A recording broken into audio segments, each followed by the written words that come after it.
habitar en tu presencia, menguar para que crezcas tú y cada día seré más como tú. Quebranta mi corazón, quebranta mi vida, te entrego mi voluntad a ti. Todo lo que soy, Señor, todo cuanto tengo es tuyo. Yo quiero menguar para que crezcas tú.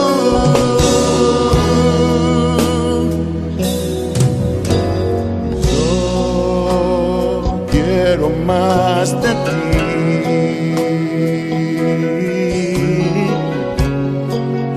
y habitar en tu presencia,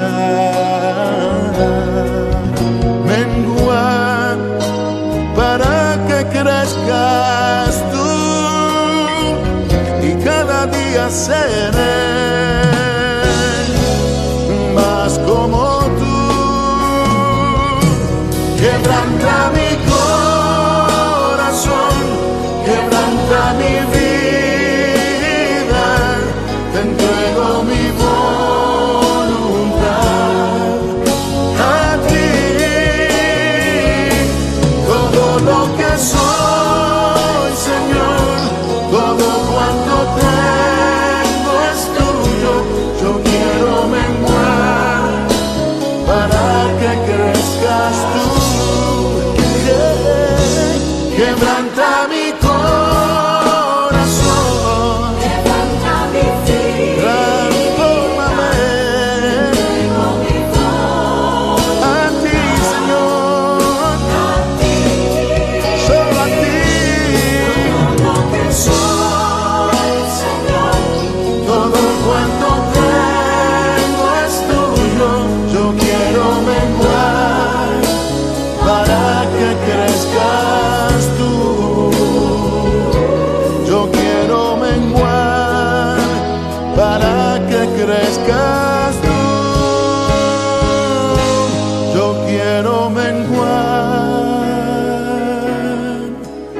para que crezcas tú, Jesús.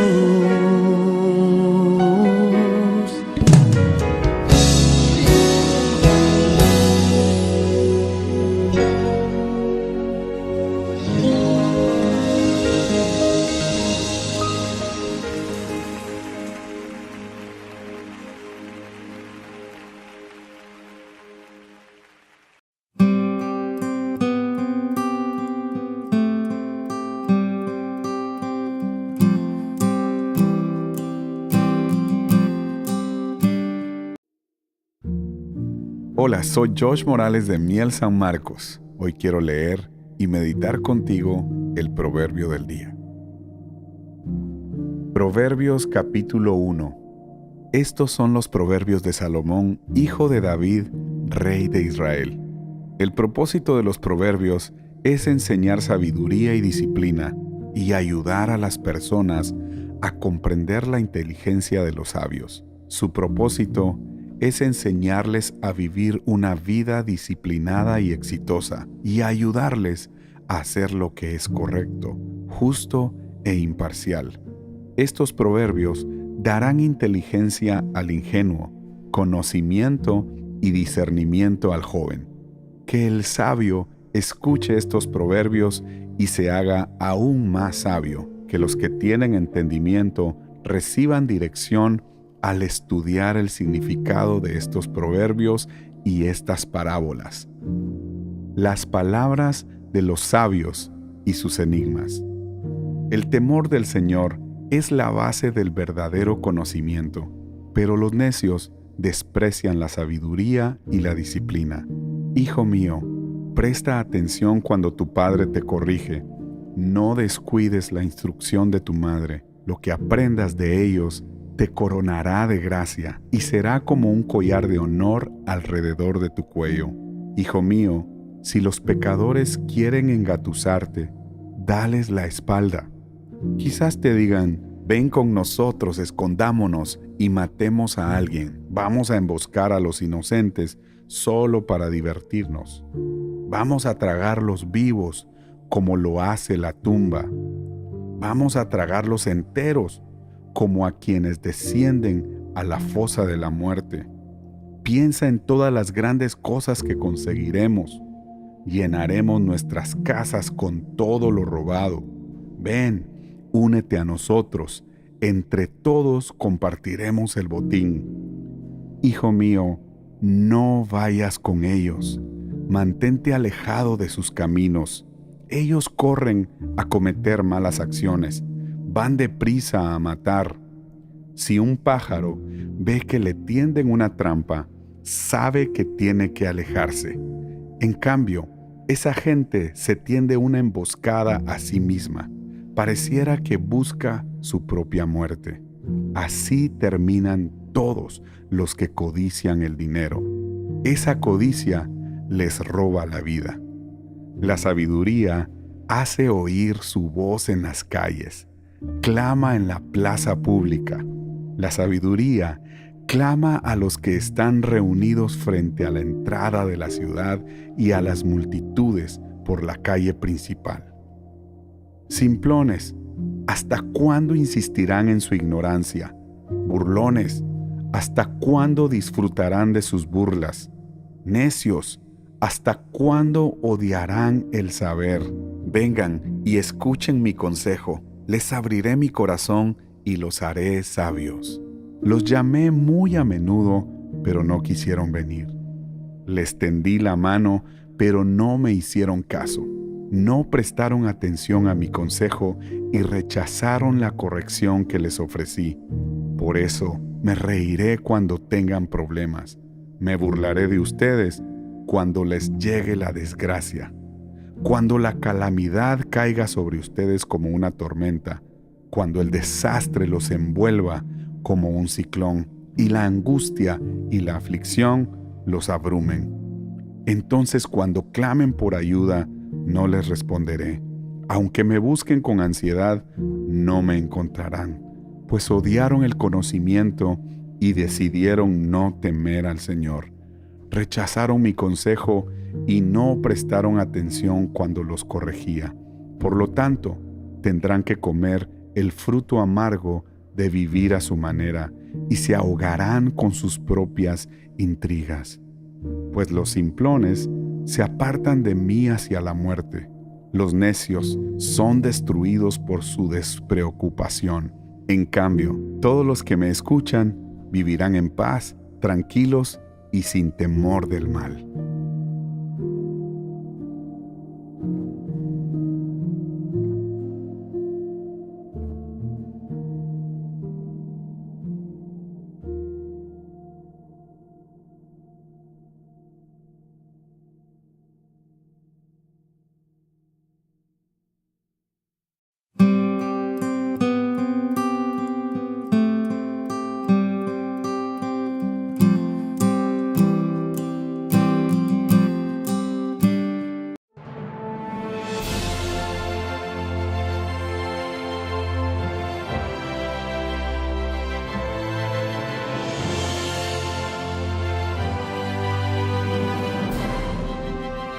Amigos y amigas, cuánto gusto me da darles la bienvenida a su canal Estudiando la Biblia cada día.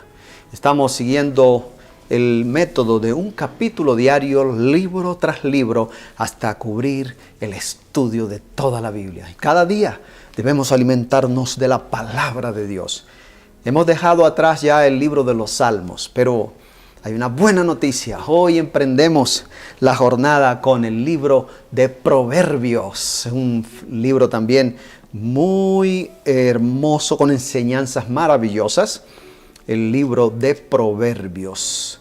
Este libro nos habla de adquirir sabiduría y disciplina. ¿Y qué es un proverbio? ¿Sabes lo que significa esa palabra? proverbio es un dicho popular de comparación o metáfora que generalmente tiene una gran enseñanza. Salomón figura como el autor de este libro, que también se presenta como recopilador. Aquí entonces Salomón adquirió fama por su sabiduría, sabemos en su historia, por sus composiciones musicales, tuvo fama por la poesía, por las poesías que compuso y también por sus proverbios. Nos dice esto Primera de Reyes capítulo 4, versículos 29 y 30. Así que estamos listos para iniciar con el capítulo 1 del libro de Proverbios. Pidamos la dirección de Dios para que nos guíe el Espíritu Santo y podamos comprender el mensaje. No olvides decir me gusta, qué bueno que estudiemos la Biblia, dale like. Y si no te has suscrito, suscríbete por favor. De esa manera apoyas que la palabra de Dios siga siendo predicada. Querido Dios, en este momento abrimos tu palabra. Iniciamos un nuevo libro ahora. Es el libro de Proverbios. Permite que en sus 31 capítulos podamos meditar, aprender y disciplinadamente estudiarlo día tras día. En el nombre de Jesús. Amén. Así que amigos, efectivamente, 31 capítulos para que pasemos 31 días en el estudio de este libro. Proverbios, entonces, capítulo 1. Vamos a leer, dice, los proverbios de Salomón, hijo de David, rey de Israel. Recordamos que Salomón fue el hijo del gran rey David. Dice que como lo presentaron los versículos, o como lo presentan los versículos del 1 al 7, el fin de los proverbios, el objetivo es aprender disciplina y sabiduría de la vida. Los proverbios de Salomón, para aprender sabiduría, dice el versículo 2, y doctrina, para conocer razones prudentes, para adquirir instrucción y prudencia, justicia, juicio y equidad. Nos está diciendo estos primeros versículos para qué es el libro de Proverbios. Ya vemos el objetivo, para adquirir sabiduría, instrucción, justicia, juicio, equidad, para dar sagacidad a los ingenuos y a los jóvenes, inteligencia y cordura. ¿Cuánto hace falta? Qué bueno es que los jóvenes estudien este libro, porque les va a dar cordura, sabiduría, entendimiento. El sabio los escucha y aumenta su saber, y el inteligente adquiere capacidad para entender los proverbios y sentencias, las palabras de los sabios y sus enigmas. El principio de la sabiduría, dice el versículo 7, es el temor de Jehová. Los insensatos desprecian la sabiduría y la enseñanza. Entonces, ¿qué nos dice este capítulo acerca de lo que debemos hacer? Desde el versículo 2 al 4 que ya leímos, vemos que lo que debemos hacer todos es adquirir instrucción, prudencia, justicia, adquirir, repito, instrucción, prudencia, justicia, juicio, actuar bien y equidad. Cordura además, ¿qué es la cordura? Pensar y obrar con buen juicio. Prudencia, tiene que ver con la responsabilidad de nuestro comportamiento. Hay personas que no miden las consecuencias de su actuar, pero Dios nos está llamando a través de su palabra, y especialmente el libro de Proverbios nos guía, nos invita a tener un comportamiento de cordura, de responsabilidad, prudente, con buen juicio, que nos reporte bendición o beneficio a nosotros mismos y también a los que nos rodean. Pero muchas personas actúan sin esa responsabilidad, sin esa cordura, sin esa prudencia, y hacen daño y se hacen daño a sí mismo también. ¿Cómo podemos obtener entonces todos estos principios y valores? ¿Cómo podemos obtener la cordura, la inteligencia, la justicia, el juicio? ¿Cómo podemos obtener la equidad? Todos estos principios y valores son fundamentales en todos nosotros. Vamos a ver el versículo 8, que ya nos da el primer punto de cómo adquirir estos principios y estos valores. Escucha, hijo mío, la instrucción de tu padre, y no abandones la enseñanza de tu madre. Así que número 1, escuchar la instrucción. Esa es la forma como vamos a poder adquirir estos principios. Es como vamos a adquirir sabiduría, justicia, juicio, equidad, prudencia, cordura. ¿Cómo? Escuchando. Es diferente escuchar a oír. Muchas veces oímos cosas, oímos ruidos, pero no entendemos. Pero escuchar es poner un oído bien atento, comprender el mensaje que nos llega y poder de esa manera comprender, aprender, tomar la instrucción. Necesitamos escuchar bien. Y el hijo debe escuchar al padre, dice aquí, número 1. Y número 2, no abandonar la enseñanza de su madre.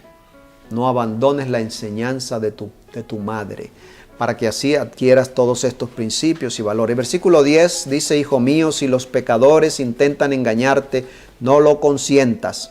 Si te dicen, ven con nosotros, pongamos acechanzas para derramar sangre, acechemos sin motivo al inocente. Cuidado, no consentir a los malvados con sus malas intenciones, no seguir ese juego, no cedas a las malas insinuaciones. Eso es otro consejo aquí claro. El versículo 15 dice: tú, hijo mío, no vayas en el camino con ellos, sino aparta tu pie de sus veredas. No vayas en ese camino con esas personas que insinúan hacia el mal, que te invitan a hacer cosas que son indebidas, delitos y demás. Cuidado, y especialmente hablándole a los jóvenes, cuidado con tomar ese camino. Quita tus pasos de allí, toma el camino del bien, apártate de ese camino. Porque dice el dicho popular, que podríamos decir, es un proverbio popular que tenemos: dime con quién andas y te diré quién eres. Así que tenemos que seleccionar las personas con las cuales tenemos amistad, con las cuales nos relacionamos. Y el versículo, y ahora el cuarto punto sería el versículo 23. Otra cosa que debemos hacer para obtener los principios y valores es: volveos a mi reprensión, dice. Pues ciertamente yo derramaré mi espíritu sobre vosotros y os haré saber mis palabras. ¿Qué debemos hacer? Volvernos a la reprensión de Dios, a la exhortación de Dios. Tener el Espíritu de Dios entonces, porque dice: si tú te vienes a la reprensión de Dios, te daré el Espíritu Santo, dice Dios. Necesitamos tener el Espíritu de Dios, el cual se recibe cuando nos volvemos a Él, nos colocamos debajo de su presencia, debajo de su reprensión, haciéndole caso a Dios, haciéndole caso a su palabra. De esa manera vamos a tener el Espíritu de Dios y vamos a tener entonces justicia, juicio, cordura, equidad, responsabilidad al actuar. Y es decir, tendremos sabiduría, como dice el versículo 7. El principio de la sabiduría es el temor de Jehová, es el camino, el temor de Jehová. Los insensatos desprecian la sabiduría y la enseñanza. El principio de la sabiduría es el temor. ¿Qué es el temor de Jehová? ¿Qué es el temor a Dios? Temor a Dios tiene que ver con admirar a Dios, admirarlo con respeto y darle obediencia. Eso es temor de Jehová. No es tener miedo, es tenerle admiración con respeto y obedecerle.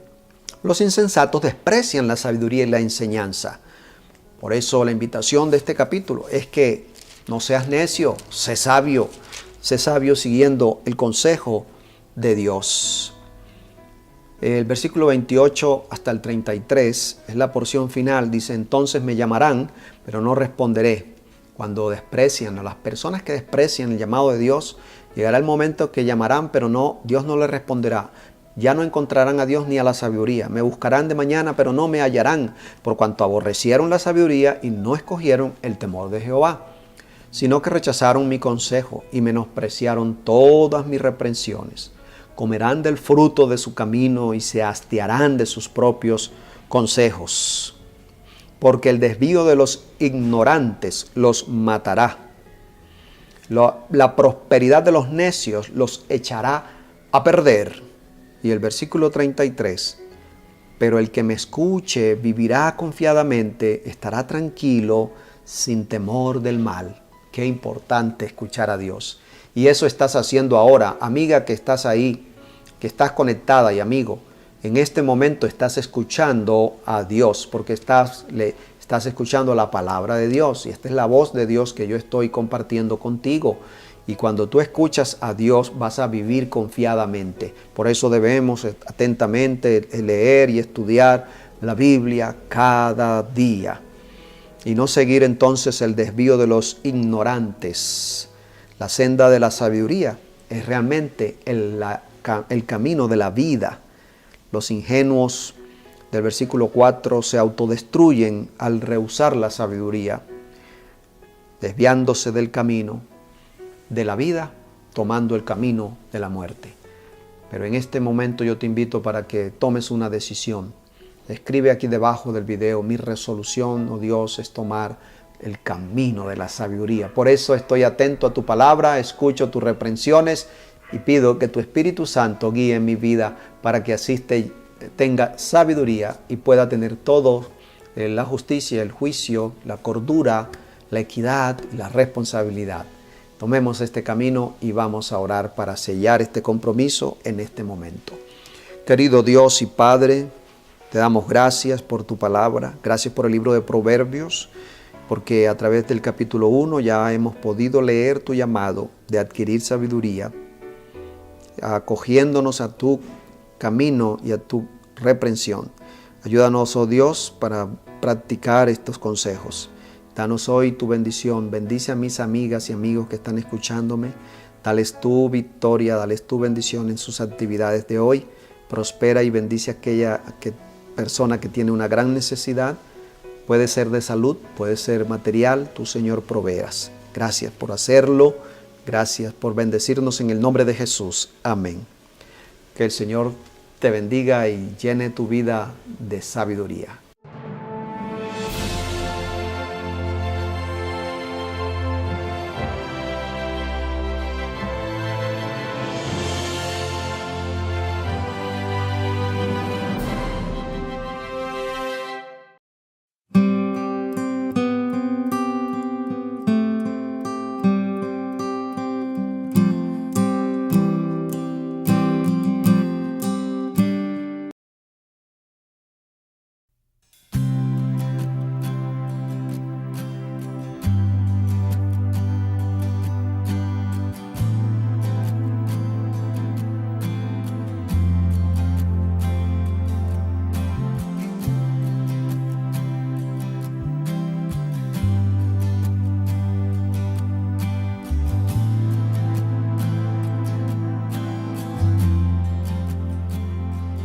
Viste a mí cuando nadie me vio, me amaste a mí cuando nadie me amó, me viste a mí cuando nadie me vio, me amaste a mí cuando nadie me amó y me diste nombre. Yo soy tu niña, la niña de tus ojos, porque me amaste a mí y me diste nombre. Yo soy tu niña, la niña de tus ojos, porque me amaste a mí, me amaste a mí, me amaste a mí. Me amaste a mí, me amaste a mí. Vamos, dígaselo. Me amaste a mí, me amaste a mí, me amaste a mí, me amaste a mí. Te amo más que a mi vida, te amo más que a mi vida.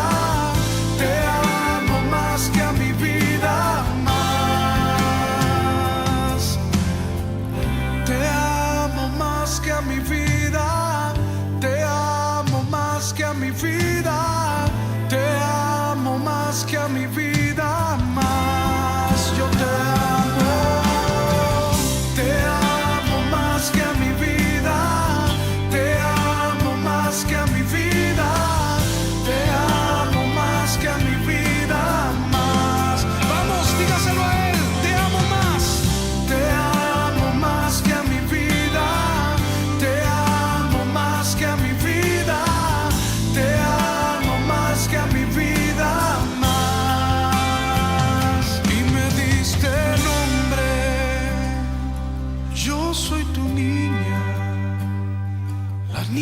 de tus ojos, porque me amaste a mí y me diste nombre.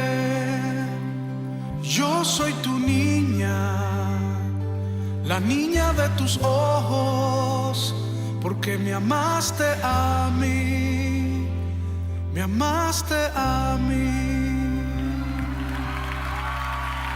Te adoramos, te adoramos, ministrame.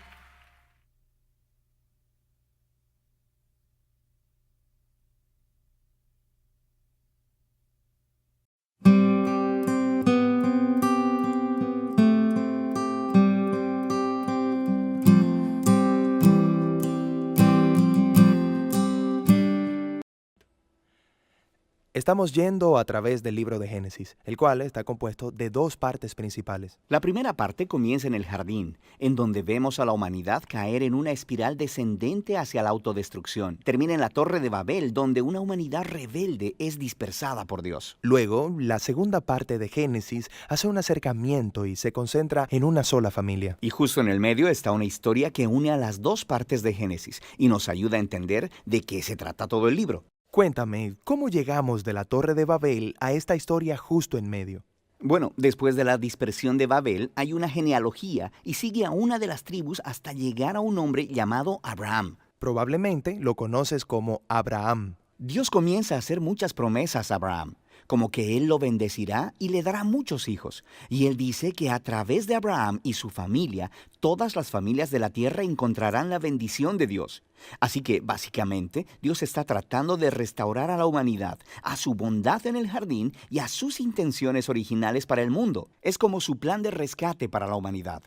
Toda la segunda parte de Génesis se trata de esta familia. Tienes a Abraham y luego él tiene a su hijo Isaac, quien tiene a Jacob y luego Jacob tiene 12 hijos. Y a cada generación Dios renovó su promesa de bendecirlos y a todas las naciones a través de ellos. Así que por esta promesa de usar esta familia para rescatar el mundo, es muy fácil leer estas historias como ejemplos de cómo ser una buena persona. Pero la realidad es que en su mayoría, esta familia es totalmente disfuncional. Por ejemplo, volvamos a Abraham. Toda la historia es acerca de Dios dándole a Abraham y a su esposa Sara una familia, pero en dos ocasiones diferentes, él básicamente entrega a Sara a otros hombres, negando que es su esposa. Y luego, Sara se impacienta por tener un hijo y hace que Abraham se acueste con su sierva, lo que causa muchos problemas en la familia. Ellos se envejecen mucho y tú empiezas a pensar que no hay forma de que ellos vayan a tener un hijo, pero luego milagrosamente lo tienen. Es Isaac. Isaac tiene 2 hijos, Esaú y Jacob, y parece que las cosas van bastante bien. Pero Jacob, el hermano menor, quiere la herencia de la familia que le pertenece a Esaú, el hermano mayor. Así que él hace un plan para robar la herencia de su padre Isaac, que para este punto de la historia ya está viejo y ciego. ¿Quién hace eso? Es horrible, robarle a tu padre ciego. Sí, y luego simplemente se va. Así que Jacob va y tiene 12 hijos y una gran familia. Pero Jacob ama a su 11º hijo, José, más que a todos los demás. Así que le da una túnica especial de muchos colores y por esto sus hermanos empiezan a odiarlo. Tanto que hasta planean matarlo. Pero no lo hacen. En lugar de eso, lo venden como esclavo en Egipto. Mientras estaba en Egipto, a través de una serie de eventos muy extraños, José pasa de estar en una celda de prisión a ser el segundo al mando del país. Así que después el Medio Oriente entero cae en una escasez de comida y los hermanos de José vienen a Egipto a buscar comida. Y luego, cuando llegan ahí, ¿a quién encuentran como gobernador de la tierra? Es José, el chico que vendieron como esclavo, pero que ahora lo salva de morirse de hambre. Por lo que ahí lo tienes. Esos son los bisnietos de Abraham que han hecho algo horrible con su hermano, pero Dios ha transformado su maldad en algo bueno. Eso es exactamente lo que José dice en el último párrafo de todo el libro. Él dice, ustedes pensaron hacerme mal, pero Dios lo cambió en bien para que se preservara la vida de mucha gente. Estas palabras concluyen el libro porque en realidad resumen el mensaje de toda la historia hasta ahora. Los humanos continúan eligiendo el mal y nosotros pensamos que están arruinando el plan de Dios. Pero Él sigue transformando el mal en bien Y de alguna manera, Él va a usar esta familia para restaurar a la humanidad de nuevo en el jardín. Así que ese es el libro de Génesis, pero todavía no sabemos cómo Él usará a su familia para llevarnos de nuevo al jardín. Claro, pero este es solo el primer libro, así que eso es lo que el resto de la Biblia responde.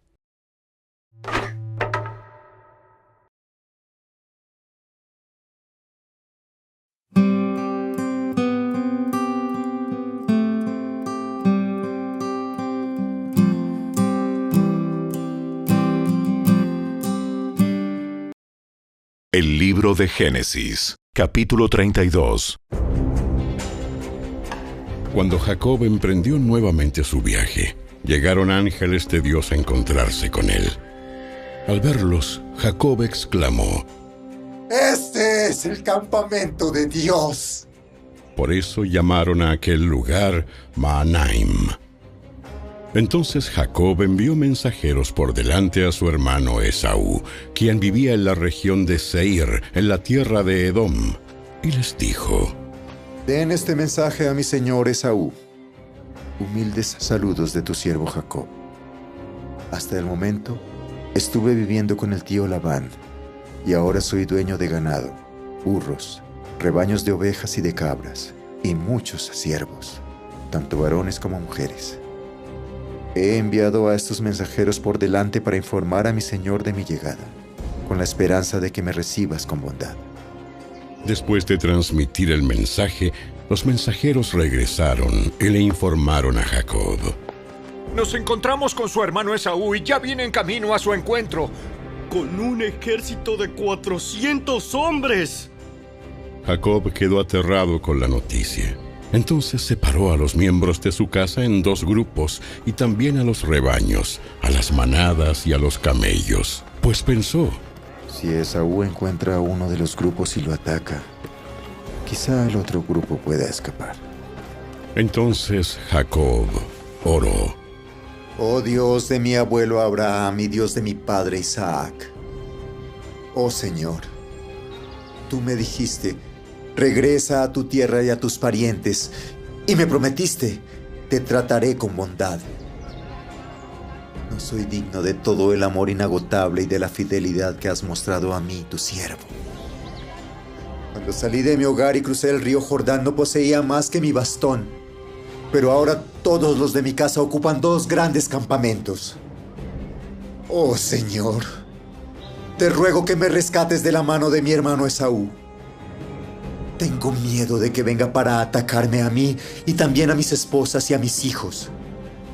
Pero tú me prometiste: ciertamente te trataré con bondad y multiplicaré tus descendientes hasta que lleguen a ser tan numerosos como la arena a la orilla del mar, imposibles de contar. Así que Jacob pasó la noche en aquel lugar.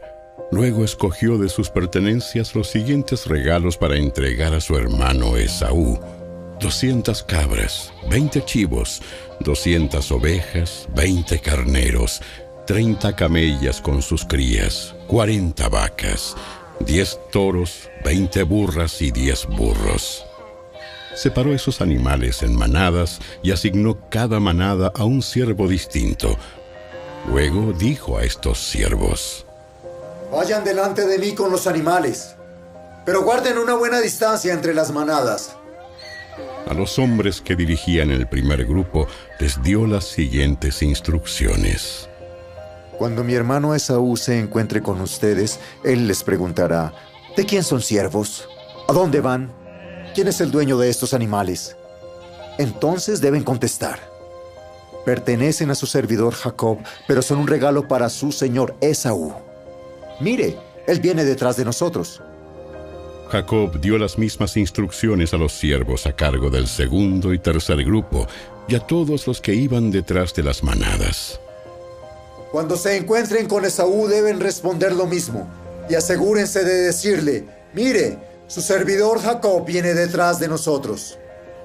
Jacob pensó: intentaré apaciguarlo enviando regalos antes de mi llegada.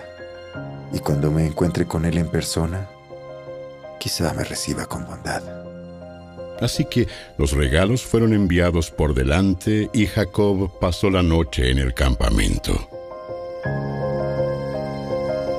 Durante la noche Jacob se levantó y tomó a sus 2 esposas, a sus 2 mujeres esclavas y a sus 11 hijos y cruzó el río Jaboc con ellos. Después de llevarlos a la otra orilla, hizo pasar todas sus pertenencias. Entonces Jacob se quedó solo en el campamento y llegó un hombre y luchó con él hasta el amanecer. Cuando el hombre vio que no ganaría el combate, tocó la cadera de Jacob y la dislocó. Luego el hombre le dijo: déjame ir, pues ya amanece. No te dejaré ir a menos que me bendigas. ¿Cómo te llamas? Jacob. Tu nombre ya no será Jacob. De ahora en adelante serás llamado Israel, porque has luchado con Dios y con los hombres y has vencido. Por favor, dime cuál es tu nombre. ¿Por qué quieres saber mi nombre? Entonces bendijo a Jacob allí. Jacob llamó a aquel lugar Peniel, que significa rostro de Dios, porque dijo: he visto a Dios cara a cara, y sin embargo conservo la vida. El sol salía cuando Jacob dejó Peniel y se fue cojeando debido a su cadera dislocada. Hasta el día de hoy el pueblo de Israel no come del tendón que está cerca de la articulación de la cadera debido a lo que ocurrió aquella noche cuando el hombre torció el tendón de la cadera de Jacob.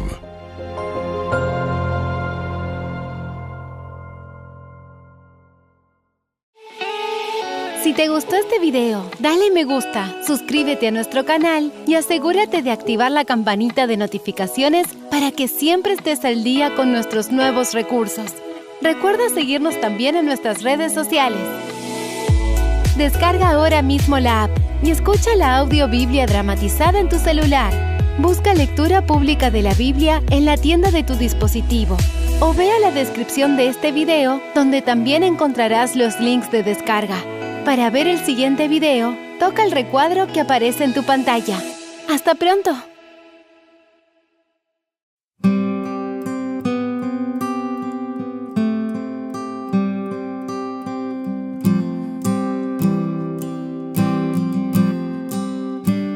Hoy quiero comenzar nuestro recorrido explicativo por la Biblia haciendo una lectura del comentario en el libro Patriarcas y Profetas. En el capítulo 18, que se titula Una noche de lucha, dice la sierva del Señor que aunque Jacob había dejado a Padán Aram en obediencia a la instrucción divina, no volvió sin muchos temores por el mismo camino por donde había pasado como fugitivo 20 años antes. Jacob recordaba siempre el pecado que había cometido al engañar a su padre. Sabía que su largo destierro era un resultado directo de aquel pecado. Y de día y de noche, mientras cavilaba en estas cosas, los reproches de su conciencia acusadora entristecían su viaje. Cuando las colinas de su patria aparecieron ante él en la lejanía, el corazón del patriarca se sintió profundamente conmovido. Todo el pasado se presentó vivamente delante de él. Al recordar su pecado, pensó también en la gracia de Dios hacia él y en las promesas de ayuda y dirección divina.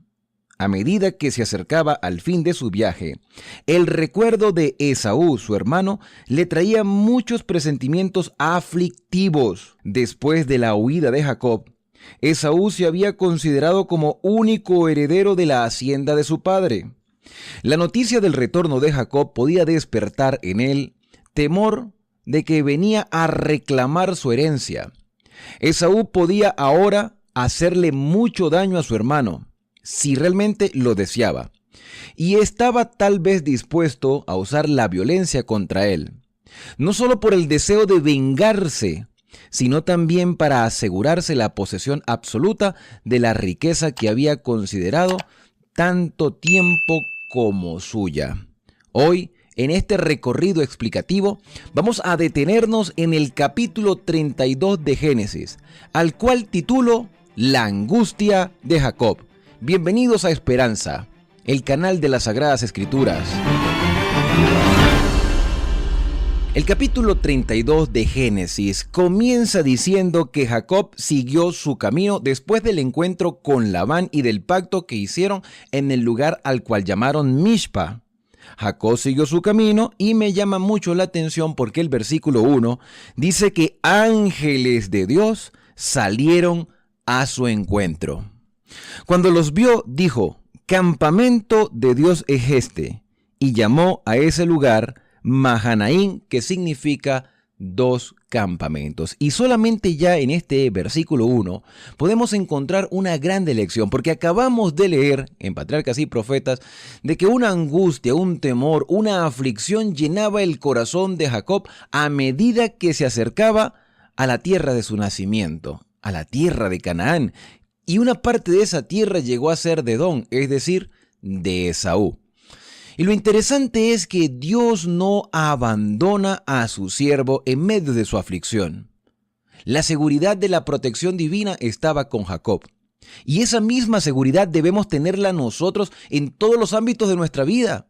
Por más aflicciones, problemas, dificultades o tristezas que tengamos a nuestro alrededor.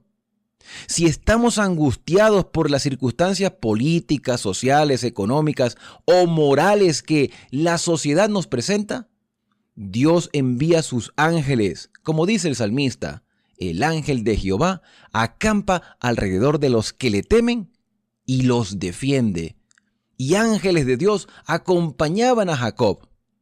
Pero a pesar de esta compañía angelical, Jacob seguía sintiéndose un poco temeroso. Nosotros tenemos la seguridad de que el Señor guía nuestros pasos, porque si echamos una mirada al pasado, si retrocedemos un poco en el tiempo, en nuestros recuerdos, podremos darnos cuenta cómo Dios nos ha dirigido en nuestra historia pasada. Y por eso no deberíamos tener ningún tipo de temor. Pero siempre nuestra naturaleza, nuestra humanidad, este cuerpo en constante degradación y esta mente que vive en un mundo en constante negligencia espiritual, a veces nos hace flaquear. El versículo número 2 dice que Jacob envió mensajeros delante de sí a su hermano Esaú a la tierra de Seir, que es el campo de Edom, y les mandó: decid a mi hermano Esaú, así dice tu siervo Jacob. Jacob se puso delante de su hermano a través de estos siervos que estaba enviando como un servidor, no como un señor, para tratar de apaciguar esa ira que durante 20 años había conservado Esaú en su corazón, o por lo menos así lo veía Jacob. Hasta ahora, dice aquí el versículo 4, hasta ahora he vivido con Labán, dijo Jacob. Tengo vacas, tengo asnos, tengo ovejas, siervos y siervas. Envío a decirlo a mi Señor para hallar gracia en tus ojos. En otras palabras, Jacob estaba intentando comunicarle a Esaú: mira, yo no necesito nada, ninguna posesión material de la que tú tienes. Yo no vengo a quitarte tu tierra, no vengo a quitarte todo lo que tú has hecho y todo lo que has fructificado en estos 20 años. No, ya yo tengo, porque Dios me ha bendecido. Mis queridos hermanos y amigos, nosotros no podemos poner nuestra mirada en las cosas materiales. Era el derecho de Jacob, la bendición que Esaú tomó durante esos 20 años. Y estoy hablando de las bendiciones materiales. Pero las cosas materiales hoy las tenemos y mañana no. Jacob decidió perder todas las cosas materiales que tenía en la tienda de su padre. Ahora Dios le había bendecido con cosas nuevas. ¿Cuántos de nosotros lo hemos dejado todo por seguir al Señor? ¿Cuánto nos ha tocado que comenzar de nuevo en un lugar desconocido? Y Dios nos ha sustentado. Jacob le está diciendo a su hermano: yo no necesito nada de lo que tú tienes. Versículo número 6. Y los mensajeros volvieron a Jacob y le dijeron: fuimos a tu hermano Esaú, y él viene a recibirte con 400 hombres con él. Entonces Jacob tuvo gran temor. ¿Por qué? Porque no hubo respuesta de parte de Esaú. Simplemente: voy a ir a buscar a este mi hermano. Y voy con 400 hombres. No dijo ni bien ni mal, simplemente salió. Jacob, dice el versículo 6, que se angustió y distribuyó al pueblo que tenía consigo y las ovejas y las vacas y los camellos en 2 campamentos, Mahanaim. Y dijo: si viniera Esaú a un campamento y lo hiriera, el otro podrá escapar. Recordemos que Dios se le había aparecido a Jacob de la misma manera como se le apareció en el sueño de Betel, ángeles que subían y bajaban del cielo. Ahora esos ángeles estaban por delante y por detrás de Jacob, pero él se sentía angustiado. Al igual que tú y yo nos sentimos angustiados en un mundo que nos oprime, y eso nos angustia, nos llena de tristeza. ¿Por qué? ¿Cuál era en realidad la angustia de Jacob? ¿Tenía miedo de que su hermano le hiciese algún daño a él? No, porque Jacob sabía en quién había creído. La angustia de Jacob estaba en su familia, lo que Esaú pudiera hacerle a sus hijos y a sus esposas. Y esa es la angustia que tenemos muchos de nosotros como padres cristianos. No sabemos el mundo y la sociedad que van a encontrar nuestros hijos de aquí a 1, 2, 5 o 10 años. Nos llena de temor saber que hace 20, 30 años atrás la sociedad no estaba tan desmoralizada, o por lo menos no era tan abierta, y esto nos angustia y nos aterra. ¿Cuánto más nosotros tenemos que ver cómo el mundo y la sociedad se deteriora y cómo prácticamente nos oprimen con todas sus tendencias e ideologías que están totalmente en contra de lo que Dios ha establecido? A Jacob le angustiaba lo que Esaú pudiera hacerle a sus hijos. Entonces Jacob, dice el versículo 9, hizo lo que tú y yo debemos hacer en momentos de angustia: orar. Jacob oró y dijo: Dios de mi padre Abraham, Dios de mi padre Isaac, Señor, que me dijiste: vuelve a tu tierra y a tu parentela y te haré bien. Indigno soy de toda la bondad y de la fidelidad que has mostrado a tu siervo. Nada más que con mi bordón pasé este Jordán y ahora estoy sobre 2 campamentos. Líbrame ahora de la mano de mi hermano Esaú, porque le temo, no sea que venga y hiera a la madre con los niños. Tú has dicho: yo te haré bien, y tus descendientes serán como la arena del mar, que no podrán contarse por su multitud. Y después de esta oración, Jacob, dice el versículo 13, durmió esa noche, y de lo que le vino a la mano tomó un presente para su hermano Esaú. Un segundo día de angustia comenzaba para Jacob. Sin embargo, él había puesto su vida en las manos del Señor para que se hiciese su voluntad. Versículo 13, Jacob durmió esa noche. Versículo 14, envió a Esaú 200 cabras, 20 machos cabríos, 200 ovejas, 20 carneros, 30 camellas con sus crías, 40 vacas y 10 novillos, 20 asnas y 10 borricos, los entregó a los siervos. Cada manada de por sí les dijo: pasad delante de mí, poned espacio entre manada y manada. Y mandó al primero: y cuando Esaú mi hermano te encuentre y te pregunte: ¿quién eres y a dónde vas? ¿Para quién llevas esto? Entonces le dirás: es un presente de tu siervo Jacob, que envía a mi señor Esaú. Él viene tras nosotros. Y mandó también el segundo y el tercer siervo y todos los que iban tras aquellas manadas. Esto diréis a Esaú cuando lo halléis, dijo Jacob, y diréis también: tu siervo Jacob viene tras nosotros, porque pensó Jacob: así apaciguaré su ira con el presente que va delante de mí. Después veré su rostro y tal vez me reciba bien. Así mandó el presente delante de él y durmió toda aquella noche en el campamento. Ahora, aquí hay otra enseñanza que podemos extraer. Jacob pudo haberse desviado del camino, irse a otro lugar y no tener ese encuentro con Esaú. El encuentro era inminente. ¿Por qué? ¿Por qué tenía que ser inminente este encuentro entre hermanos? Porque Dios así lo había designado. Era momento de que Jacob enfrentara la realidad con su hermano. Era momento de reconciliación. Mis queridos amigos y amigas de esperanza, muchas veces nosotros tenemos diferencias con nuestra propia familia, con aquellos que nos hemos criado. Yo creo que todos hemos pasado por esa experiencia. Sea que tengamos las mismas convicciones religiosas o no, sea que tengamos la misma ideología o el mismo o diferente estilo de vida, nosotros debemos llevárnosla bien con nuestra familia, con nuestros hermanos, con nuestros padres, con nuestros primos, con las personas que se criaron con nosotros a nuestro alrededor. Jacob pudo haberse ido a otra parte, pero Dios le dijo, regresa a la tierra de tu nacimiento. Y Jacob le dijo al Señor, yo estoy haciendo lo que tú me pediste, por favor, líbrame de las manos de mi hermano. El encuentro era inminente, la reconciliación era necesaria, pero Jacob seguía teniendo miedo. A partir del versículo 22, dice que aquella noche Jacob se levantó, tomó a sus 2 esposas, a sus 2 siervas y a sus 11 hijos, y pasó el vado de Jaboc, les hizo pasar el arroyo, e hizo pasar lo que tenía, y Jacob decidió quedarse solo. ¿Por qué decide quedarse solo? Dice el versículo 24 en la parte final, y luchó con él un varón hasta el amanecer. Nótese que aquí el versículo es muy directo. Jacob se quedó solo y esa noche tuvo un encuentro de lucha.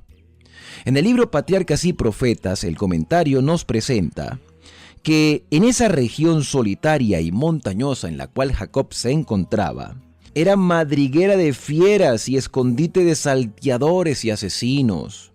Jacob, solo e indefenso, se inclinó a tierra profundamente acongojado. Ya lo vimos orándole al Señor, pero en su angustia decidió nuevamente pasar otra noche en oración. Era medianoche. Todo lo que lo hacía apreciar la vida estaba lejos y expuesto al peligro y a la muerte. Lo que más lo amargaba era el pensamiento de que su propio pecado había traído este peligro sobre los inocentes, es decir, sobre sus esposas y sobre sus hijos. Con vehementes exclamaciones y lágrimas oró delante de Dios. De pronto sintió una mano fuerte sobre él. Creyó que era un enemigo que atentaba contra su vida y trató de librarse de las manos de su agresor. En las tinieblas, los dos lucharon por predominar. No se pronunció una sola palabra, pero Jacob desplegó todas sus energías y ni un momento cejó de sus esfuerzos. Mientras así luchaba por su vida, el sentimiento de su culpa pesaba sobre su alma. Sus pecados surgieron ante él para alejarlo de Dios. Pero en su terrible aflicción recordaba las promesas del Señor y su corazón anhelaba súplicas de misericordia. La lucha duró hasta poco antes de amanecer, cuando el desconocido tocó su muslo, dejándolo incapacitado en el acto. Entonces Jacob reconoció el carácter de su adversario. Comprendió que había luchado con un mensajero celestial y que por eso sus esfuerzos casi sobrehumanos no habían obtenido la victoria. Era Cristo, el ángel del pacto, el que se había revelado a Jacob. El patriarca estaba imposibilitado y sufría el dolor más agudo, pero no aflojó su asidero. Completamente arrepentido y quebrantado, se aferró al ángel y lloró y le rogó, pidiéndole la bendición. Necesitaba tener la seguridad de que su pecado había sido perdonado. El dolor físico no bastaba para apartar su mente de este objetivo. Su decisión se fortaleció y su fe se intensificó en fervor y en perseverancia hasta el fin. El ángel trató de librarse de él y lo exhortó: déjame que raye el alba. Pero Jacob contestó: no te dejaré si no me bendices. Si esta hubiera sido una confianza jactanciosa y presumida, Jacob habría sido aniquilado en el acto, pero tenía la seguridad de que confesaba su propia indignidad y sin embargo confiaba en la fidelidad del Dios que cumple su pacto. Jacob luchó con Dios y venció. Por su humillación, su arrepentimiento y la entrega de sí mismo, este pecador y extraviado mortal prevaleció ante la majestad del cielo. Se había aferrado con mano temblorosa de las promesas de Dios, y el corazón del amor infinito no pudo desoír los ruegos del pecador. El error que había inducido a Jacob al pecado de alcanzar la primogenitura por medio de un engaño, ahora le fue claramente manifestado.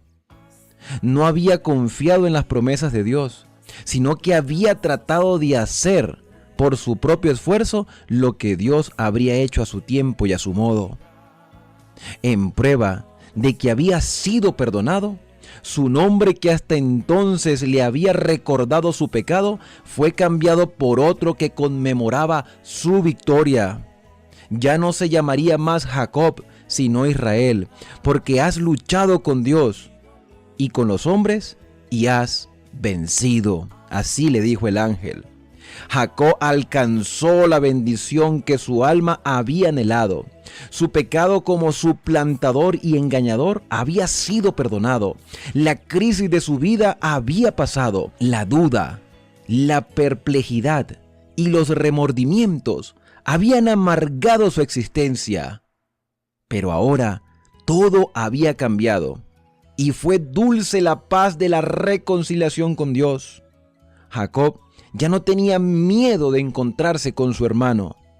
Dios, que había perdonado su pecado, podría también conmover el corazón de Esaú para que aceptara su humillación y su arrepentimiento. Y así mismo fue. ¿En qué consistía en realidad la angustia de Jacob? En que su pecado, en que su error, en que su falta de confianza en Dios al principio de su vida hicieron o corrían el riesgo de que sus hijos y su esposa sufriesen.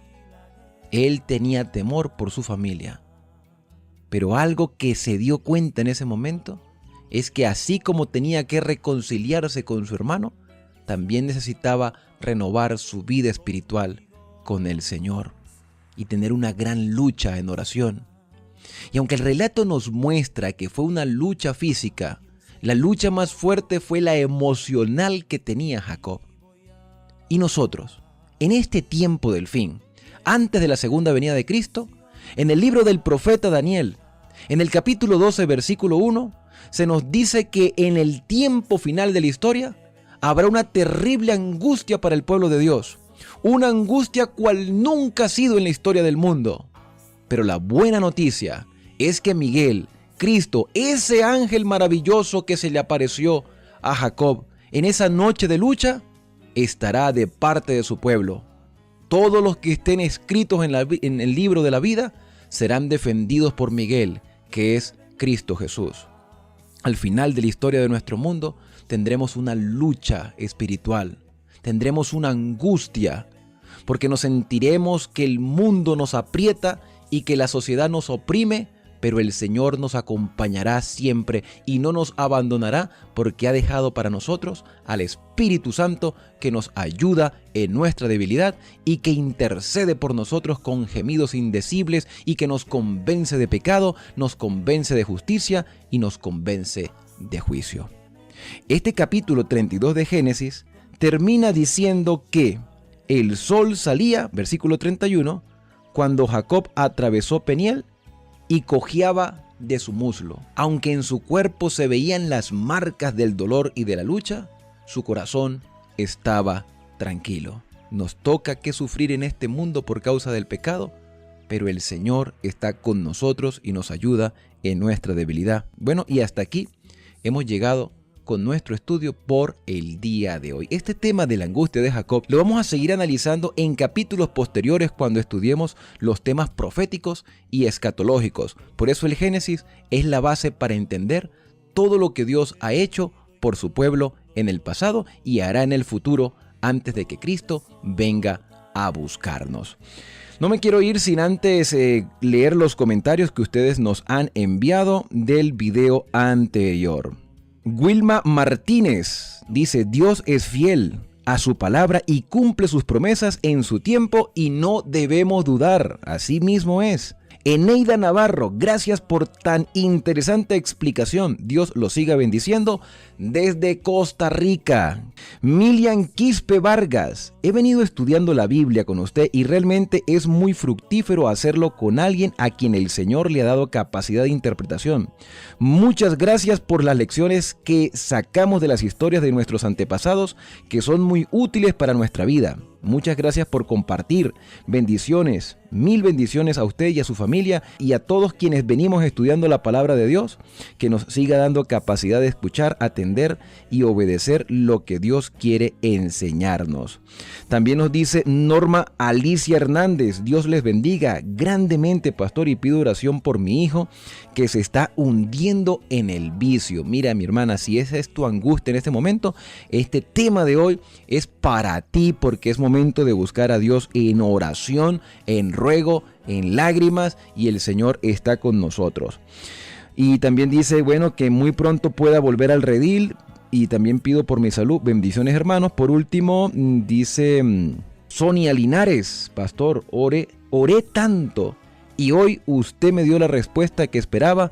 Mil bendiciones. Para mí es muy gratificante leer sus mensajes, saber de dónde nos escuchan, y también mucha más alegría me da que ustedes puedan compartirlo con otras personas. Será hasta mañana cuando continuaremos nuestro recorrido y nos detendremos en el capítulo 33 de Génesis. Hasta que me bendigas, contigo lucharé.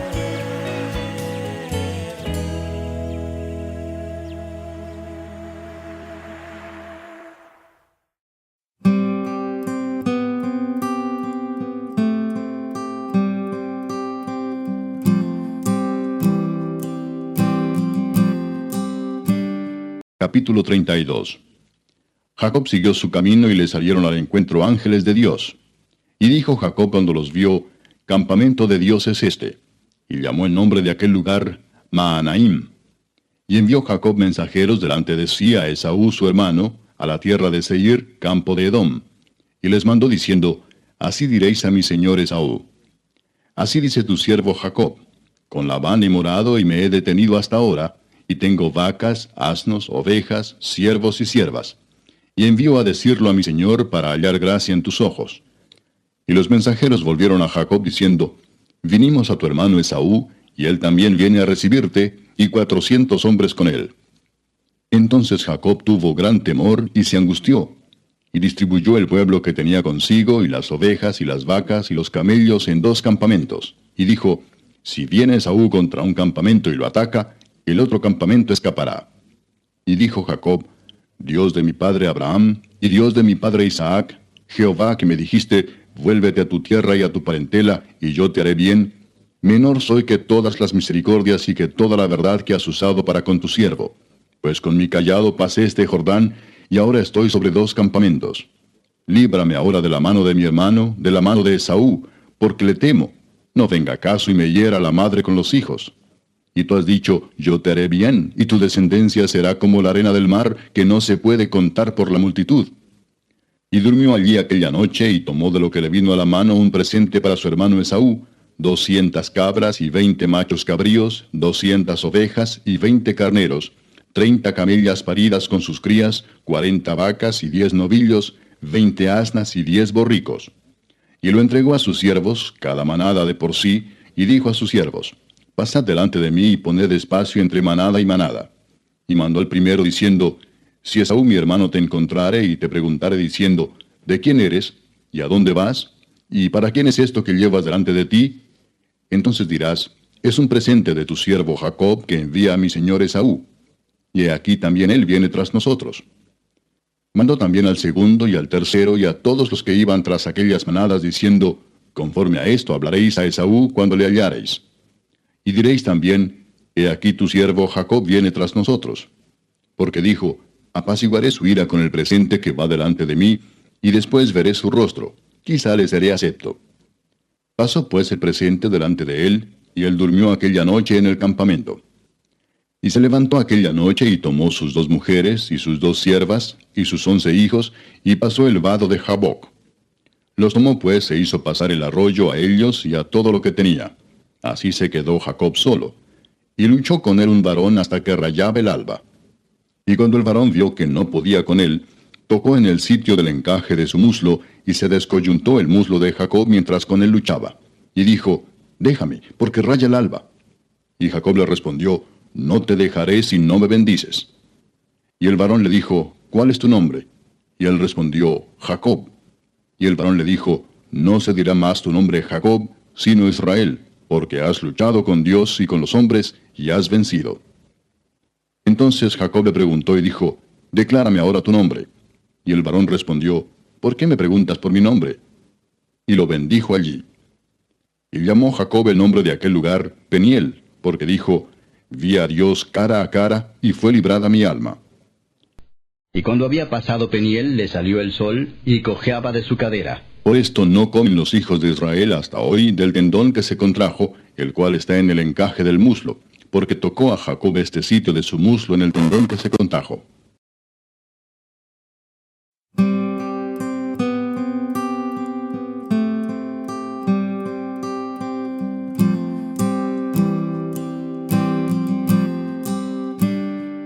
Esta canción se llama El Alfarero.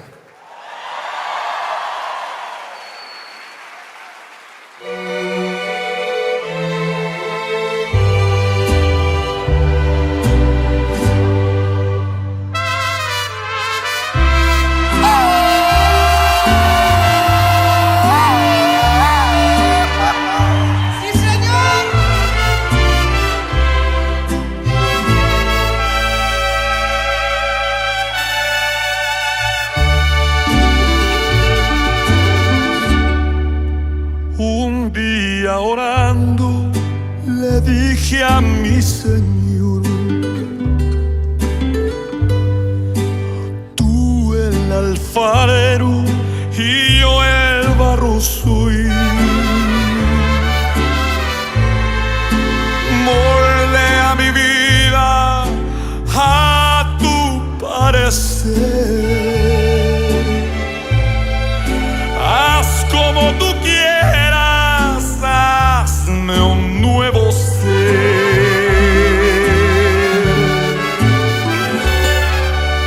Me dijo, no me gustas, te voy a quebrantar,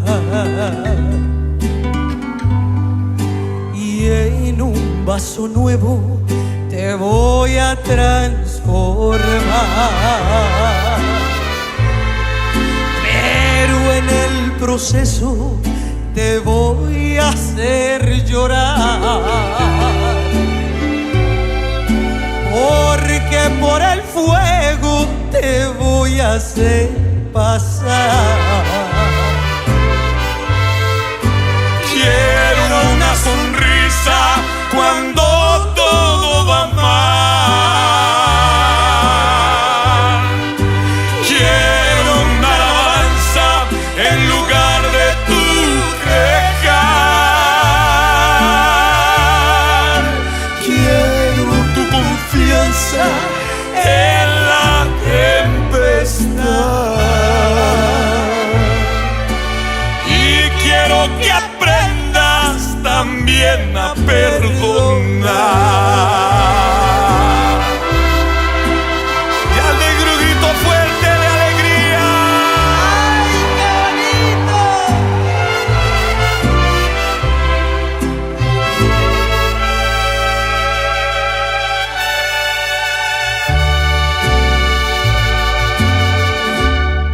Me dijo, no me gustas, te voy a quebrantar, y en un vaso nuevo te voy a transformar.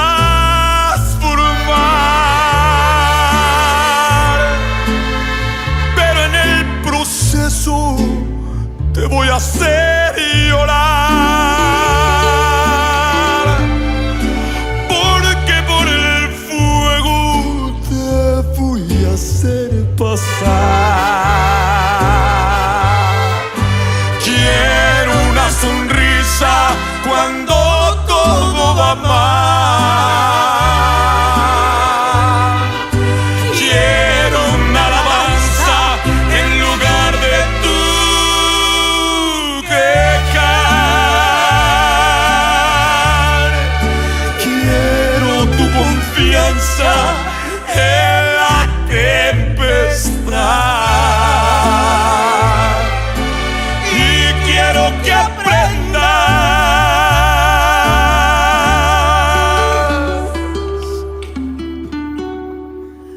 también a perdonar.